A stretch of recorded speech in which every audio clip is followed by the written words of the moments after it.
Alrighty guys, Chippy12 here, and I was out Christmas shopping today and just got finished with finals, so I decided to treat myself to a booster. Two boosters actually, but I'll be opening this one later. So, got a pack of Legions.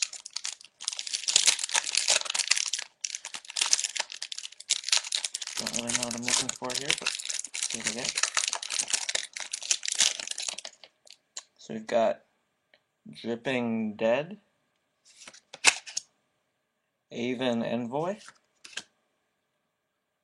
Glowering Raygon, Skirk Marauder, Glintwing Invoker, Goblin Turncoat, Goblin Firebug, Aven Redeemer, Void Mage Apprentice,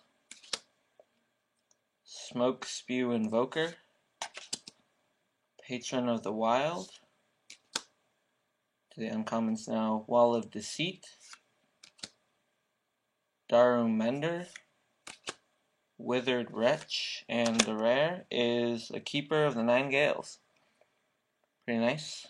2 in the blue for creature, it's a bird wizard. Flying and tap 2 untapped birds you control. Return target permanent to its owner's hand. 1/2. Pretty nice. Thanks for watching. Please comment and subscribe, and keep watching for more Magic videos.